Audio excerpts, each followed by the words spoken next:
Hi all welcome to Cricarena. Team ഇന്ത്യക്ക് വേണ്ടി വിരാട് കോഹ്ലി മാരക ഫോമിലാണ് ഇപ്പോൾ കളിച്ചുകൊണ്ടിരിക്കുന്നത്. അതായത് ഏകദിന ഫോർമാറ്റിൽ മാത്രമാണ് കോഹ്ലി ഉള്ളത്. അവസാനമായി കളിച്ച 5 ഏകദിന മത്സരങ്ങളിൽ 3 അർദ്ധ സെഞ്ചുറിയും 2 സെഞ്ചുറിയും പൂർത്തിയാക്കാൻ കോഹ്ലിക്ക് കഴിഞ്ഞിട്ടുണ്ട്. ഇന്നലെ ന്യൂസിലാൻഡിനെതിരെ 93 റൺസാണ് കോഹ്ലി സ്വന്തമാക്കിയത്. അതുവഴി പ്ലെയർ ഓഫ് ദി മാച്ച് പുരസ്കാരം സ്വന്തമാക്കാനും വിരാട് കോഹ്ലിക്ക് സാധിച്ചിട്ടുണ്ട്. ഏതായാലും ഇന്ത്യൻ താരമായിരുന്ന അജിങ്ക്യ രഹാന ഇപ്പോൾ കോഹ്ലിയെക്കുറിച്ച് ഒരു നിരീക്ഷണം പങ്കുവച്ചിട്ടുണ്ട്. അതായത് കോഹ്ലി തൻ്റെ ബാറ്റിംഗ് സ്റ്റൈലും മെത്തേഡും ഒക്കെ ഒന്ന് മാറ്റിയിട്ടുണ്ട് എന്നാണ് രഹാനയുടെ നിരീക്ഷണം.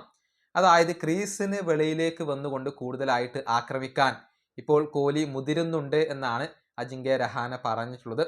അദ്ദേഹത്തിൻ്റെ വാക്കുകൾ ഇങ്ങനെയാണ്: കോഹ്ലിയുടെ മെത്തേഡും ബാറ്റിംഗ് സ്റ്റൈലും ഒക്കെ ഇപ്പോൾ മാറിയിട്ടുണ്ട്. സാധാരണ അദ്ദേഹം സ്പിന്നർമാർക്കെതിരെയും പേസർമാർക്കെതിരെയും സ്റ്റെപ്പ് ഔട്ട് ചെയ്തുകൊണ്ട് ആക്രമിക്കാറില്ല. പക്ഷേ ഈ ഇന്നിങ്സിലും കഴിഞ്ഞ വിജയ് ഹസാരെ ട്രോഫിയിലെ ഇന്നിങ്സിലും അതെനിക്ക് കൂടുതലായിട്ട് കാണാൻ കഴിയുന്നുണ്ട്. ക്രീസിന് പുറത്തേക്ക് വന്ന് അദ്ദേഹം കൂടുതലായിട്ട് ആക്രമിക്കുന്നു. ബൗളർമാർ അവരുടെ ലെങ്ത് ചേഞ്ച് ആക്കാൻ കോഹ്ലി ആഗ്രഹിക്കുന്നുണ്ട്. അതൊരു നല്ല ആറ്റിറ്റ്യൂഡാണ്. കാരണം സാധാരണ കോഹ്ലിയിൽ നിന്ന് നമ്മൾ കാണുന്നത് ക്രീസിൽ നിന്നുകൊണ്ടുള്ള ഡ്രൈവുകളും പുള്ളുകളും അതുപോലെ തന്നെ കട്ടുകളുമാണ്. പക്ഷെ ഇപ്പോൾ അദ്ദേഹം ക്രീസിൽ നിന്നും പുറത്തിറങ്ങി അടിക്കാൻ തുടങ്ങിയിരിക്കുന്നു. ഇതാണ് അജിങ്ക്യ രഹാന തൻ്റെ ഒരു നിരീക്ഷണമായി കൊണ്ട് പങ്കുവച്ചിട്ടുള്ളത്. ഏതായാലും സ്ഥിരതയാർന്ന പ്രകടനം ഇന്റർനാഷണൽ ക്രിക്കറ്റിലും ഡൊമസ്റ്റിക് ക്രിക്കറ്റിലും പുറത്തെടുക്കാൻ വിരാട് കോഹ്ലിക്ക് സാധിക്കുന്നു എന്നുള്ളത് എടുത്തു പറയേണ്ട ഒരു കാര്യമാണ്.